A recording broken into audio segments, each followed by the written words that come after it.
très personnellement, moi, je refuse de faire ce métier pour souffrir. C'est un peu bizarre, c'est pas la phrase de l'autre sur Internet, la blonde Je là. suis pas venue ici pour souffrir. Ouais, Un putain de classique. merde. Je suis pas venue ici pour souffrir, ok?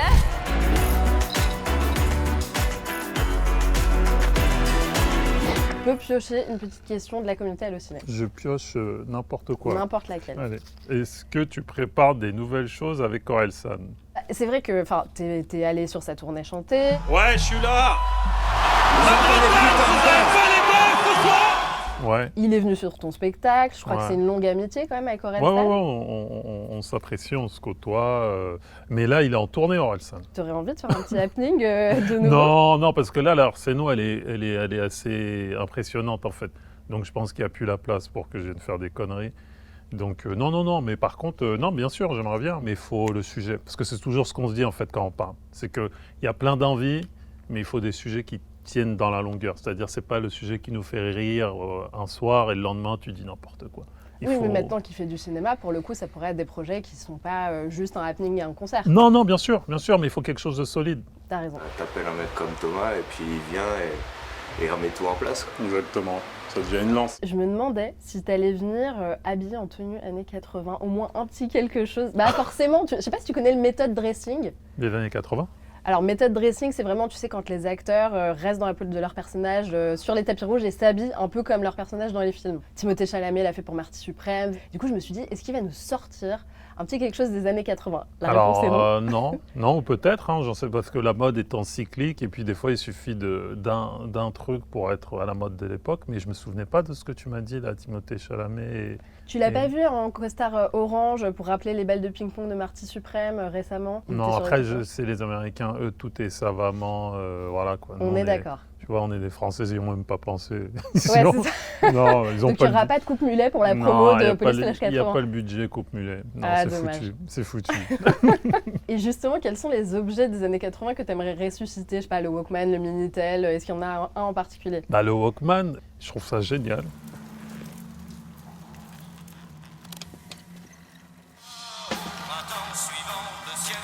Et j'appelle encore, je suis comme quoi, hein, fait grave. Hein. Des fois, je parle de mon téléphone, je l'appelle le Walkman. C'est Non, là, quand même moi là, quand même c'est moi un là, je me dis smartphone. là, c'est quand même un peu dur. Là, Tu quand vas même. trop loin. L'objet, au-delà de l'objet, c'était le fait des fois de. Alors, il y avait les albums, en cassette, mais c'était le fait de se faire ces compiles. Tu vois, le côté où tu t'enregistrais tes morceaux sur Fun Radio, sur Voltage ou je sais pas quoi. Tu sais, je sais Et pas, d'offrir la compile aussi à quelqu'un. Mais à personne. Là, on n'offre plus de Mais playlist, non. a priori. Oh non, mais non, écoute Émilie, là, on n'offrait pas ça. T'es en train de me dire que c'était mieux avant dans tous les Mais sens bien, du non, terme. c'était tes trucs à toi. Tu faisais ta vrai. petite compile sur ta cassette que tu avais effacée un mois parce que tu n'en achetais pas tout le temps. Et tu faisais tes trucs, appuyé, là, tu attendais ton morceau, tu dormais, tu l'entendais. Ça, c'était magique, ça. Et ben du coup, le cadeau devrait Vous normalement avez te un faire cadeau? plaisir. C'est On pas a un vrai. cadeau. Oula, il Oh. est tellement lourd à porter. Mais Attends, c'est incroyable, vous avez du budget. Moi, j'étais venu, disons que... sans croire à grand chose. Ouais, parce que les gens, ils savent pas, il y a de la clim et tout, ils caillent. Je me dis qu'il n'y a pas d'oseille ici. Et à la fin, vous avez carrément un Il y a un cadeau. cadeau, écoute, Oh, tu vas mais voir. attends, fais un vrai cadeau. C'est pas C'est genre pas quand c'est vrai. fini, vous le Non, non. reprenez. On ne reprend pas, tu peux Non, partir parce qu'il y a des avec. émissions, ils font ça. Non, mais c'est génial. Attends, il faut que les gens le voient. C'est un ghetto blaster. Du coup, ça, c'est quand même l'objet peut-être le plus cool des années 80. Ah, c'est trop gentil. On va le faire marcher parce qu'en fait, il y a une petite cassette dedans. C'est trop beau. Évidemment.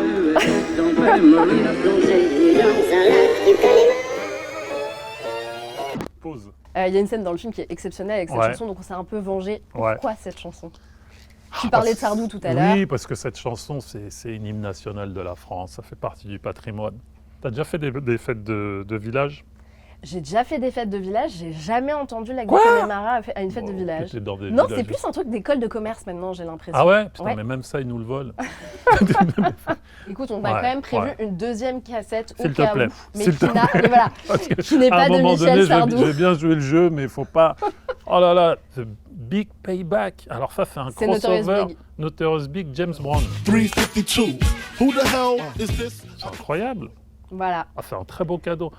Je crois que t'es un fan de hip-hop US. Ah oui, complètement. Donc, on s'est Et dit- puis The Big Payback, j'adore cette chanson de James Brown. Ah bah écoute, Genre, génial. non, puis je connaissais pas ce truc avec Notorious Big, mais oh putain, là, je suis Merci. Hein. On t'a offert des cassettes parce que sache que c'est devenu des objets de collection. Mais je oui. sais pas si tu sais ça, mais il y en a qui sont à 2000 € la cassette. Mais c'est par exemple. incroyable. Quand je pense à tout ce qu'on a mis de côté et peut-être perdu avec mes frères et tout. Moi-même les CD. Et là, je suis en train de me dire, vu que là, on est dans les cassettes, dans 5-10 ans, les CD, ça revient. J'ai un sac entier avec tous mes CD que j'utilisais plus. Il faut que je le retrouve. Est-ce qu'il y a un musicien que tu aurais envie d'incarner si un jour tu joues dans un biopic? Qui Michael serait Jackson. Mais c'est trop tard. C'est ce que j'allais dire, désolé, le rôle est pris pour le coup, c'est dommage. C'est foutu. Mais genre premier degré dans un biopic musical et tout, Fela Kuti. Ah, c'est une référence pointue, référence Ouais. assez niche. Ouais, mais assez niche, ça dépend d'où on se place. Évidemment. Mais non, ouais, super. Attention, quick march, slow march. Moi, j'aime bien Ok. tout ce qui est lié aussi à l'Afrique. On a plein d'histoires à raconter sur le continent africain et cette histoire-là, elle est super aussi. Et t'en as raconté aussi dans ton film Indomptable, dont on parlera un peu plus tard. Allez. Luc Le Timal, il incarne aussi un champion de ping-pong. Je vais chercher la balle aussi. Pardon, patron. À un moment, tu sers à quoi, toi? Je note un retour de hype du ping-pong Mais avec c'est Marty vrai. Suprême. Tu Mais fais c'est donc vrai. de la concurrence à Marty Suprême. Putain, mais c'est vrai ce que tu me dis, j'avais même pas fait le lien. Le ping-pong est partout au cinéma. C'était quelque chose de très important dans les années 80. Dans les salles de sport, les MJC, la table de ping-pong, c'était un endroit sacré. Il y a eu des matchs qui ont viré au drame. Si je perds, je te tue pas. Dans toutes les cités de France. On sent que ça te rappelle des Ah souvenirs. ben oui, non, ben oui, parce qu'on faisait il y avait vraiment des matchs tendus. Et puis surtout les mairies. Les mairies, vu qu'ils ont vu l'engouement du ping-pong à l'époque, pour justement éradiquer la délinquance et tout, ils construisaient des tables de ping-pong en béton. Bien sûr, En il y en disant, avait en bas de chez moi. Voilà, en disant, voilà les jeunes, arrêtez la drogue C'était bien tenté. et écoute. jouer au ping-pong. Mais non, mais ils y croyaient. Ils venaient, ils avaient un drap là, ils inauguraient, le maire élevait le drap. Et voilà, votre table de ping-pong. Arrêtez de vous tuer entre vous, arrêtez de fumer et jouez au ping-pong. Allez, bonne journée, salam. Moi, je vais chez moi. She in the club, she dancing for dollars. She got a thing for that Gucci, that Fendi, that Prada. C'est génial. Timothée Chalamet s'est entraîné 6 ans pour jouer au ping-pong. Tu t'es entraîné combien de temps? T'as mis combien de ta personne moi, dans je tout suis ça? je suis un joueur de quartier, moi. Moi, ça revient vite fait. Hein. Et puis lui, il a fait 6 ans. C'est des menteurs, les Américains. Il faut quand même 6 ans. T'y crois pas? Il dit Ben qu'il a non. pris une table de ping-pong sur chacun de ses Mais tournages dans le mon monde. cul sur la commode. Il y a un moment, il faut que ça s'arrête. Il y a des choses qui sont vraies et d'autres qui ne le sont pas. C'est-à-dire qu'à un moment, oui, il a appris des basiques. 6 mois. Mais de qui tu te fous, gars? T'as pas que ça à foutre. Enfin, moi, 6 ans. 6 ans. C'est Tu pas vois, j'ai 6 dit même 6 mois inconsciemment en me disant. Non, non, 6 ans. Il a quel âge, ce garçon? Il a 30 ans. Mais c'est l'âge où tu mens le plus. À 30 ans, Ça moi, va, j'ai 38 ans. il fallait pas croire ce que je te disais à 30 ans. Putain, c'est menteur à 30 ans. J'ai inventé des histoires à tous les coups. Et pour le cinéma, c'est là où tu y crois pour de vrai. Quel était ton plus gros mytho? Parce que tu étais déjà dans le milieu, on va dire, à Ouais. 30 ans. Quel était ton plus gros mytho? Mon plus gros mytho à l'époque, c'est que je jouais un peu sur l'ambiguïté de mon passé dans le football. Je t'écoute. Bah, je laissais entendre que j'étais pas à 2 doigts d'être professionnel. Et tu sais, la fameuse rupture des ligaments croisés, beaucoup en parlent. Bien Mais sûr. je pense humblement, vraiment, je le dis avec beaucoup d'humilité, je le dis pas pour me tirer. Je pense que on l'a remis un peu sur le devant de la scène avec le film Casse Départ. Ligaments croisés. Les gens l'entendaient sans l'entendre et en fait, moi, étant footeux, je sais que c'était beaucoup un truc de mytho, de dire ouais, j'ai été blessé. Tout le monde le disait dans les quartiers, c'était un peu premier degré. Et quand je l'ai mis dans Casse Départ, fait van, parce que je dis je me suis fait les croisés et tout, j'ai l'impression qu'il y a eu un truc un peu qui est devenu de l'ordre du public à dire oui, bon, t'as eu les croisés, mais en vrai, tu savais pas jouer tout ça. Donc C'est vrai que je l'ai beaucoup entendu. ouais, mais je pense que c'est après la sortie du film, vers 2010-2011, il y a eu un pic. Mais effectivement, j'ai joué un peu sur cette ambiguïté. J'étais pas loin d'être pro. Écoute, on va tester ton niveau à un autre petit jeu qui s'appelle le 30 secondes chrono. Allez, Donc l'idée c'est qu'on te montre une image, enfin plusieurs images de film, il faut en deviner le plus possible en 30 secondes. Est-ce que tu es prêt? je suis totalement prêt. J'adore les challenges comme ça. Blues Brothers. Putain, mais fait le grand écart dans 400 films, je sais pas. Passe. Dirty Dancing. Abyss. L'histoire sans fin. Sauver Willy. Non, le Grand Bleu. Retour vers le futur. Piège de cristal.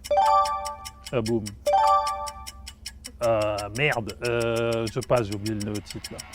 Game over. C'est vraiment pas mal. On est pas mal, hein. Alors, on a vu les films de Jean-Claude Van Damme. Ouais. Je pensais que tu les trouverais dans la seconde parce que je croyais que tu étais un fan de Jean-Claude Van Damme et j'allais dire, est-ce que tu peux expliquer qui c'est pour les gens qui pensent que c'est juste une chanson de Jul, JCVD? Ah oui, c'est vrai. Putain, Ah elle est oui. géniale en plus cette chanson. Elle Tu as est déjà- géniale. Tu as déjà vu la vidéo où Van Damme danse dessus? Ah non. Mais putain! Elle est géniale, quand il écoute, il est là. Ah ouais.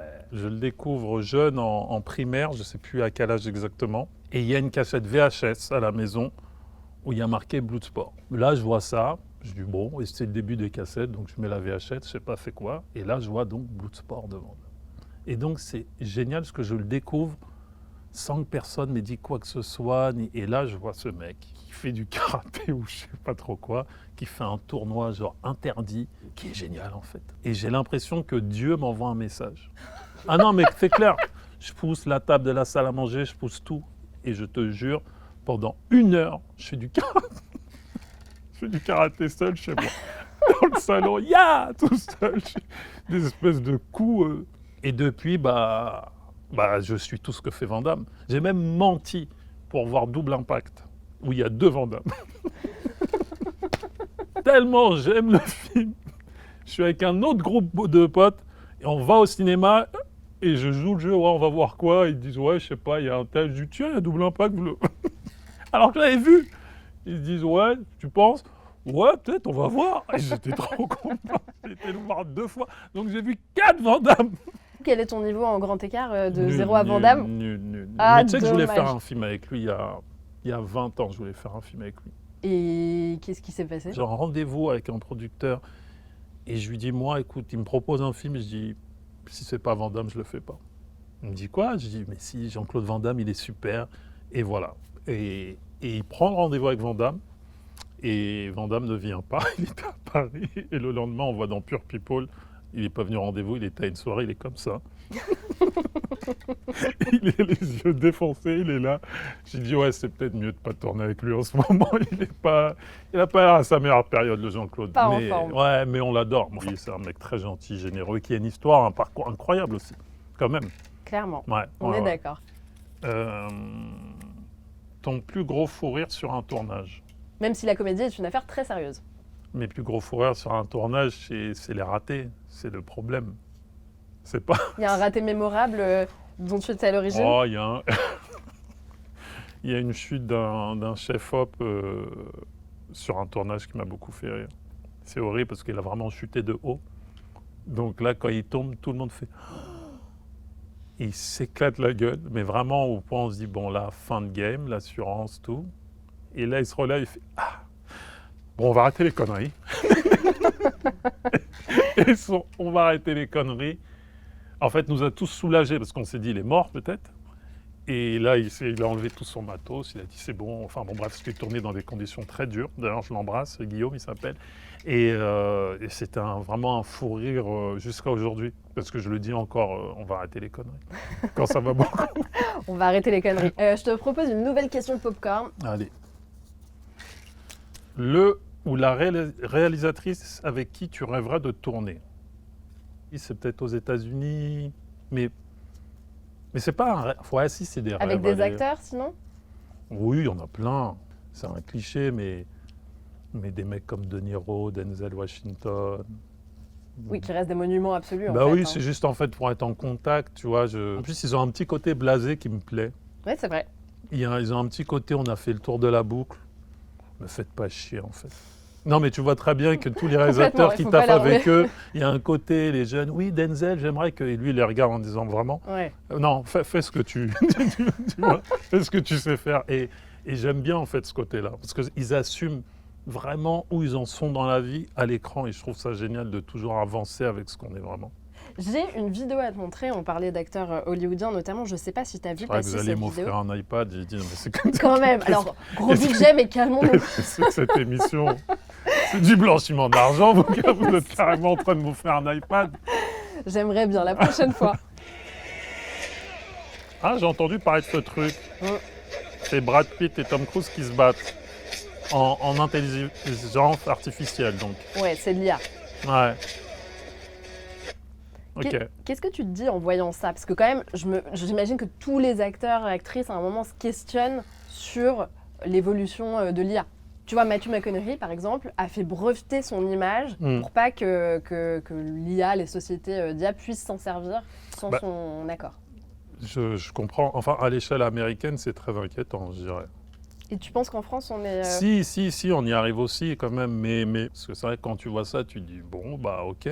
Mais c'est vrai que non, de façon globale, ouais, il y a des trucs à régler, quoi. Tu vois, le doublage est clairement menacé par Bien l'IA. sûr, oui, Est-ce que ça te questionne quand Bah même oui, ça questionne, parce qu'au final, c'est toujours le même chose, c'est l'industrialisation de masse, quoi. Le côté, tu vois, le petit côté artisanat, on le perd, quoi. Moi, c'est ce que je dis, il y a 2 films assez prophétiques à ce niveau-là. Terminator, bizarre de dire ça, mais Terminator, il disait beaucoup de choses.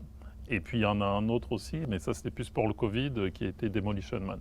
Il parlait des contacts humains et tout, qui étaient interdits dans le futur et tout. Mais bon, ça, c'est ma culture pop bizarre. Mais l'avancée de la technologie, je ne vais pas dire que ça fait peur, parce que ça fait vraiment, mais c'est quand même inquiétant à un certain niveau. Ça va, chérie?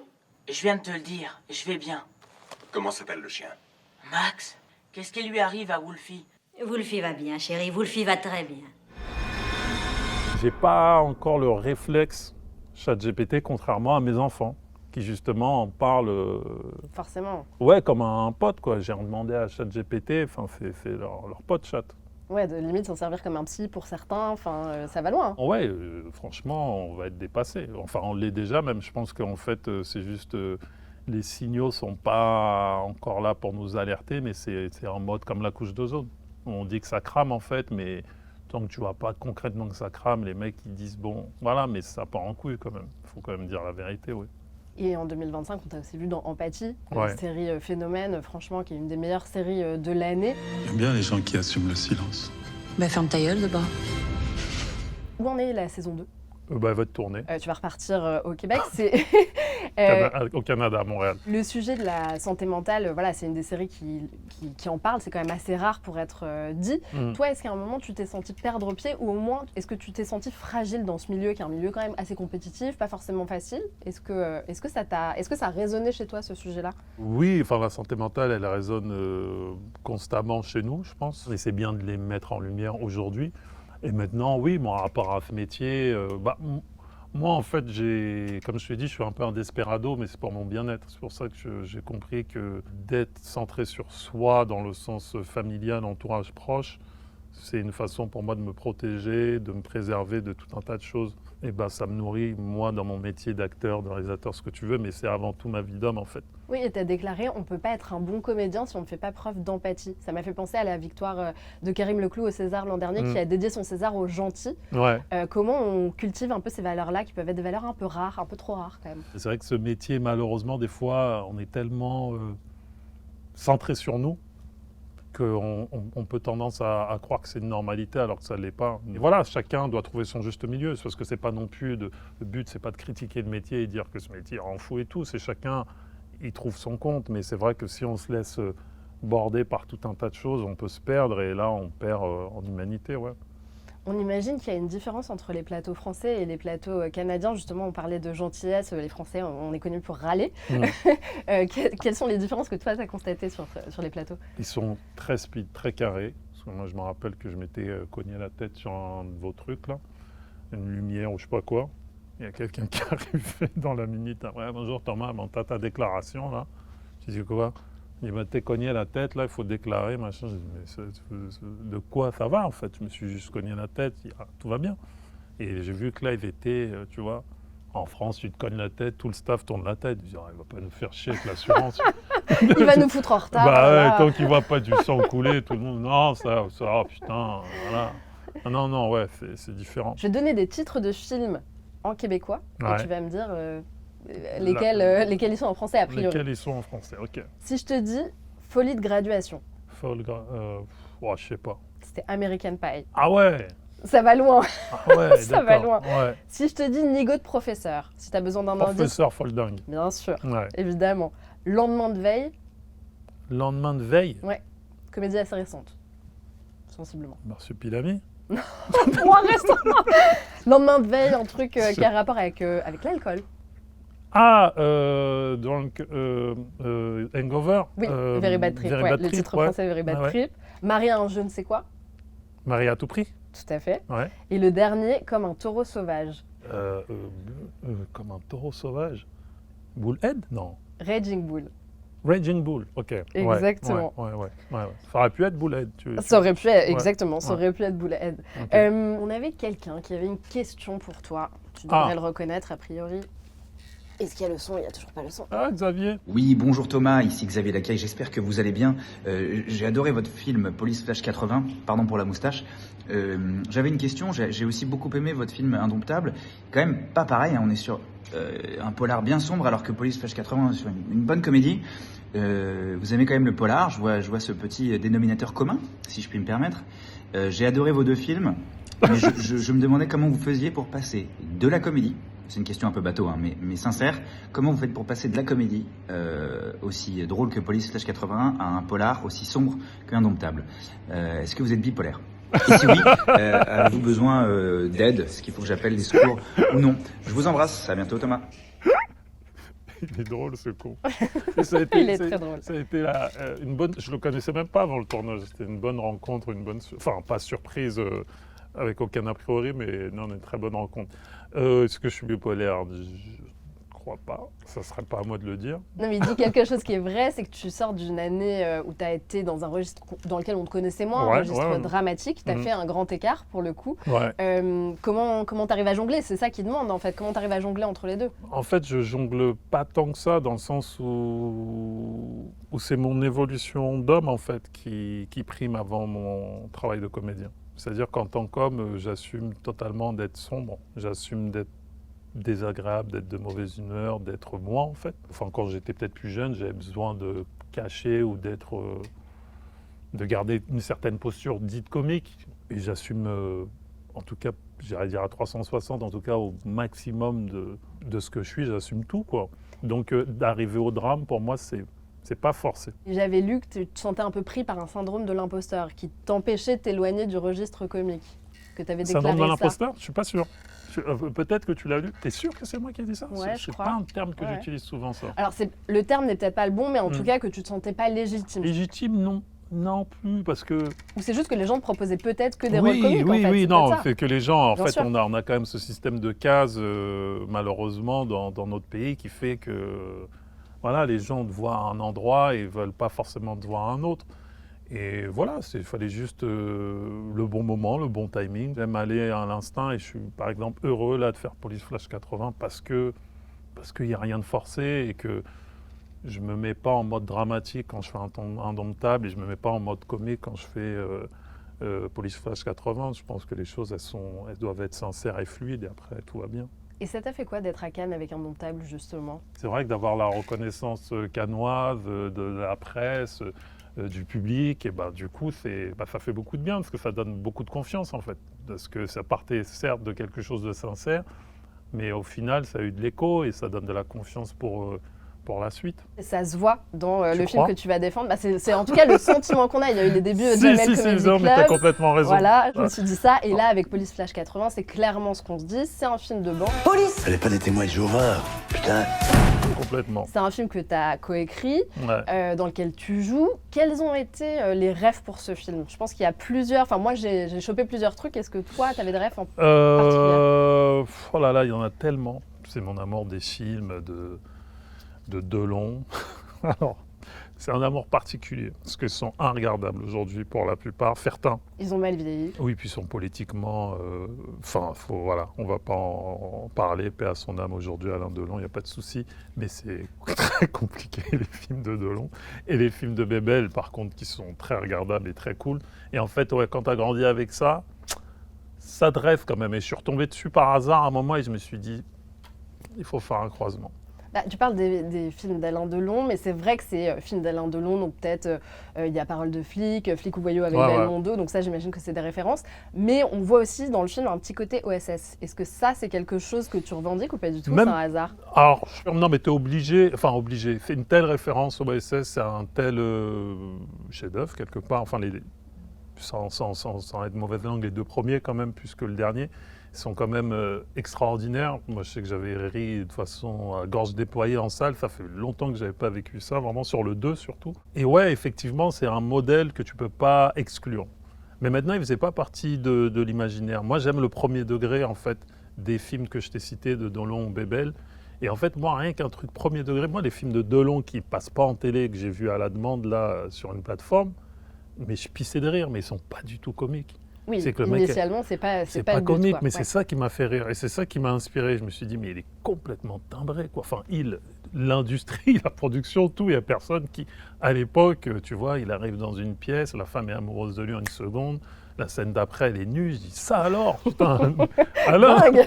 c'est dingue, c'est quelle époque incroyable, tu vois. Elle n'est même pas conscientisée un instant, cette femme. Elle voit Alain Delon, et puis voilà, elle se dit, non, mais c'est normal, je suis à poil la scène d'après. Et on n'en discute pas. Donc, je trouvais ça incroyable. Et ça, je pourrais te citer plein de scènes. Donc, c'est ce premier degré, en fait, qui m'a inspiré à la comédie de cette époque. C'est pas tant de faire un pastiche de ces autres films, mais je suis ultra flatté qu'on cite OSS, et j'admire le travail de Michel Hazanavicius et de Jean Dujardin aussi, mais sur ce film. Mais au final, j'ai envie de dire, si on est dans la lignée, qu'on perdure dans le temps, avec autant d'aura que ces films-là, ce serait super. Donc pour quand même raconter un peu le film, c'est une bande de flics, on l'a Ouais. dit, ils sont pas très malins. Le ministre m'a demandé de créer une brigade spéciale, les meilleurs d'Île-de-France, la police Flash 80. Oh non, en plus j'aime pas le nom. Et ils enquêtent sur un trafic de drogue. Ouais. Toi, tu joues Luc Le Timal, donc le méchant de l'affaire, le méchant de Ouais. l'histoire. Comment tu t'es écrit ce rôle de méchant? Quel méchant t'avais envie d'incarner? J'avais envie déjà d'incarner un méchant original, dans le sens où on est en France. Tu vois, je voulais pas faire un méchant des films américains, je voulais pas faire... je voulais qu'on y croit, en fait. C'est un méchant sympathique aussi. Ouais, parce que c'est Luc Le Timal. Il danse très bien. Ouais, et puis en fait, il a un peu de personnes que je connais. C'est un peu beaucoup de souvenirs d'enfance, ce film. Tous les personnages connectent à des gens que j'ai connus ou que je voyais de loin ou qui m'inspiraient. Donc non, le méchant n'est pas complètement méchant. Mais je voulais qu'il soit quand même français, quoi. Je voulais qu'il ait justement cette origine créole qui corresponde à quelque chose de sociologique de cette époque-là. Donc les années 80, les Antillais étaient très présents, ils le sont toujours aussi. Mais c'était une vraie force vive des années 80. Moi, j'ai grandi avec des personnes comme lui, super élégantes, classe, avec leur voiture, leurs belles copines à côté. C'était là, ça va Thomas? Paf, boum, ça démarre, tu dis waouh. Ouais, il s'appelait pas Luc Le Timal, mais bon. Ouais, le nom est bien trouvé, franchement. Ouais, ça va. Et sur le casting, t'en parlais un petit peu, mais comment t'as choisi François Enfin, j'imagine que vous avez choisi avec le réalisateur, Bien sûr, évidemment, bien mais comment vous avez choisi François Damiens, Audrey Lamy, Xavier Lacaille, Brahim Boulel? Vraiment à l'écriture, pour le coup, François, il est arrivé très vite à l'écriture. Parce que c'était pas évident d'écrire sans penser à quelqu'un. Moi, c'est rare que j'écris. J'étais totalement exclu, quoi. Il y avait Luc d'un côté, le Timal, mais il y avait plein d'autres personnages. Et j'avais pas de tête vraiment pour tous, sauf pour, j'ai dit, Yvon, c'est le personnage central de l'histoire, il faut quand même quelqu'un. Et c'est vrai que Damien, c'est arrivé assez vite. Parce qu'en fait, je voulais quelqu'un de méchant, mais qu'on trouve drôle. Oui, parce qu'il est franchement raciste, misogyne, enfin, il n'y a rien qui va quand même. Mais il est surtout méchant. Ouais. Et moi, c'est ça que je retiens, c'est qu'il est méchant, brut au premier degré, mais en fait, tout ce qu'il fait est drôle, en fait. Et c'est ça qui m'éclate déjà chez François en tant que comédien. C'est que tout ce qu'il fait est drôle, parce qu'au final, il a un bon fond, en fait. Et là, je parle vraiment de François Damiens, dans le sens où c'est un mec gentil. C'est un mec qui est super doux, donc en fait, on lui pardonne tous ses excès. Et donc, du coup, son visage est arrivé très vite. Après, les autres, on a réfléchi, parce que les autres étaient très... Voilà, quand on voit le personnage de Xavier, on ne se dit pas que c'est Xavier Lacaille tout de suite, mais c'est arrivé après comme une évidence. Pareil pour Brahim, Marfoud, il nous fallait un Marfoud, et Dieu sait que j'en ai connu des Marfoud, mais il y a une palette large de Marfoud, et quand c'est arrivé à Brahim, ouais. Et pareil pour Audrey. Audrey, oui, le personnage, il paraît comme ça simple, mais il est très complexe, elle est tiraillée dans tous les niveaux, dans sa vie, dans la personnelle, professionnelle. Donc, et Audrey, elle est arrivée aussi pareil dans la gamberge et la réflexion. Ouais. Ouais, c'est un peu de la chimie, tout ça, de faire en sorte que tout le monde s'accorde bien, en gros. Ouais, et puis tout le monde, c'est con, mais c'était après un côté un peu colonial aussi, ce film. C'est-à-dire qu'à la fin, Bah, c'est ce qu'on imagine en tout cas, ouais. Ouais, c'est vrai, mais c'est important parce que moi, très personnellement, moi, je refuse de faire ce métier pour souffrir. C'est un peu bizarre, c'est pas la phrase de l'autre sur Internet, la blonde Je là. suis pas venue ici pour souffrir. Ouais, putain Un de classique. merde. Eh, je suis pas venue ici pour souffrir, ok? Et tu l'as Je viens de me foutre en l'air 20 ans de carrière en reprenant une phrase de mais bon. On va tenter de te prendre au Je sérieux quand même. l'embrasse, c'est pas grave. Non, mais je fais pas ce métier pour souffrir, pour de vrai. T'as raison. J'ai un luxe de malade de faire ce métier. Et j'ai pas envie de travailler avec des connards, en fait. J'ai envie de travailler dans la bienveillance. Donc, du coup, là, pour le coup, ça a été le cas. Il n'y avait que des gens gentils et c'était une bonne ambiance. Et je crois qu'ils étaient tous heureux d'être sur le plateau et c'est quand même très agréable. Et le film est évidemment bourré de références aux années 80. On sent de la nostalgie pour cette époque, mais pourquoi? Parce que c'était une époque quand même où tout n'était pas rose non plus. Non, mais c'est parce qu'on déjà, d'une, on était jeunes, donc on avait de l'innocence. Et parce qu'on vieillit, en fait. Donc quand on vieillit, à un moment donné, moi j'ai l'âge que j'ai 47 ans aujourd'hui, donc tu regardes derrière et tu dis « Ah, à l'époque quand même, tu vois, on était là, il y avait des musclors, on mangeait des Mr Freeze. » C'est ça un oui, peu... t'as une passion pour les Mr Freeze. J'adore les Mr Freeze. Chaque été, j'attends les beaux jours pour m'en acheter un à mon âge, alors que c'est dégueulasse, ça doit être cancérigène de fou, mais bon, qu'est-ce que tu veux que je te dise? Tu vois, c'est comme justement Sardou qui a été une grosse référence dans le film. Moi, j'adore ses interviews. Sardou, je sais pas, il y avait une interview qu'il avait donnée il y a quelques années. Il dit qu'il haïssait notre époque. Je hais ce siècle. J'aime pas du tout. Il est sans filtre, Sardou, c'est le moins qu'on puisse dire. Mais c'était génial. Je déteste cette époque. À l'époque, on pouvait fumer, on pouvait baiser. On allait à Marseille en 6 heures en voiture. Il n'y avait pas ces conneries de flash et tout. Je dis, mais Michel... mais enfin, Michel, il faut se tenir un peu Je suis quand même. d'accord, mais quand même, les flashs, c'est pour éviter qu'on fasse des tonneaux, Michel, aussi. Par exemple. C'est pas que pour rouler doucement.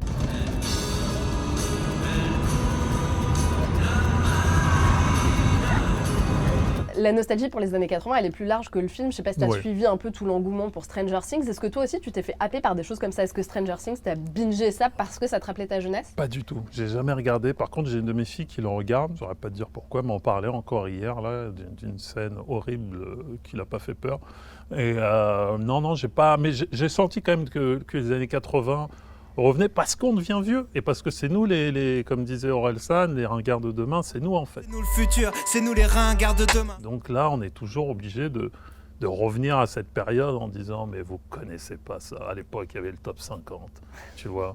Il n'y avait pas vos conneries de stream et tout, tu vois. On est des ringards, quoi, mais c'est génial. C'est beau de... Donc en t'assumes ce truc-là de non, mais en regarde. fait, ouais, et puis le truc, en fait, on est ringard quand on veut faire jeune. C'est ça le truc, c'est aujourd'hui, si t'es là à sauter en l'air au dernier rappeur du moment et dire mais c'est génial, j'ai jamais vu ça, t'es un menteur et t'es un gosse parce que tu veux te rattacher à une époque qui t'est dépassée. Moi, mes icônes de l'époque, c'est des gens d'avant. C'est IAM, c'est Groupe 113, c'est Jackie Quartz, c'est, je sais pas, début de soirée, toutes ces choses-là. Moi, j'ai grandi avec ça, donc je pars à Carlos, c'est quelqu'un d'important pour moi. Mais c'est vrai. Je m'attendais pas à cette rêve. Mais je peux Carlos, comprendre. Big attends, bisous. mais Big Bisou, t'as le bonjour d'Albert, le gros bébert. Tu crois que c'était rien, ça, pour nous? On se réveillait le matin pour regarder T'as le bonjour d'Albert. Bien sûr. Le premier dessin animé où il y avait des noirs, incroyable. Ah bah incroyable. Ah bah ouais, effectivement. T'as le bonjour d'Albert, le gros bébert, c'était la bande à Picsou. Bon bref, continuons, on va pas... On sent que si on te lance, t'es parti, c'est quoi. c'est fini, bien sûr. Est-ce que depuis cette année 2025, les propositions pleuvent et vers quoi t'as envie de te tourner pour la suite? On serait orgueilleux de dire oui, elles pleuvent. Bah on imagine que oui. C'est une folie, c'est un... Hollywood t'a appelé? Mon ordinateur est un ruisseau de scénario. Ça coule. Et oui, j'ai des choses que je lis ici et là, et que ce soit de la comédie, du drame, de ce qu'on veut. Je ne change pas trop de fusil d'épaule à ce niveau-là. Après, c'est juste que c'est agréable si les gens ils te voient, ils te cernent un peu mieux, parce que des fois, tu peux être incompris de par ma faute, de par plein de choses, je sais pas, mais l'important, franchement, c'est juste le plaisir, en fait. J'ai de la chance de vivre un rêve que je m'étais fixé au départ quand j'étais dans ma bibliothèque à écrire des trucs. Et puis aujourd'hui, ces choses ont été sur scène, ces choses ont été devant et derrière la caméra. Et je nourris ma famille, mes enfants, on vit des choses, on peut voyager, on peut faire des choses. Donc j'ai envie de continuer à m'amuser, simplement.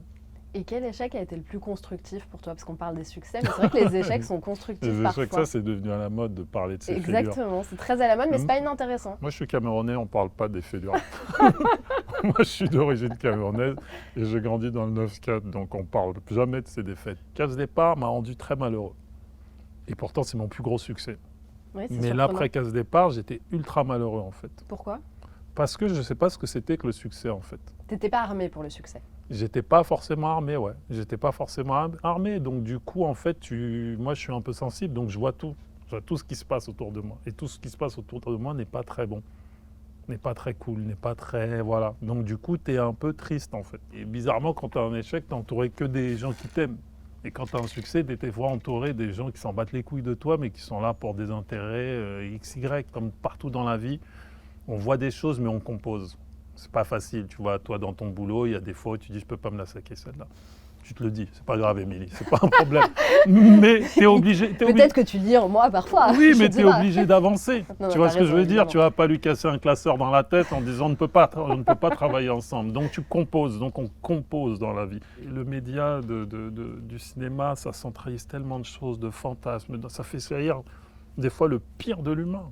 J'étais jeune et je me disais, comment tu seras toi à 47 ans? Mais je te jure, j'imaginais que c'était déjà la retraite moi déjà. J'allais être en pantoufles, fini, mort.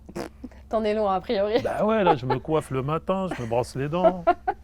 J'ai mangé 2 croissants avant de venir. Non, mais, La vie est belle. mais il faut célébrer, enfin peut-être pas célébrer, il y a des bourgeois, garçon. Ah les noirs, 2 croissants et ça se croit au paradis. Non, mais ce que je veux dire par là, c'est que il faut voilà, jouir de la vie, kiffer. Et je pense que c'est un peu ça la vie. Clap, grand écran, c'était un plaisir.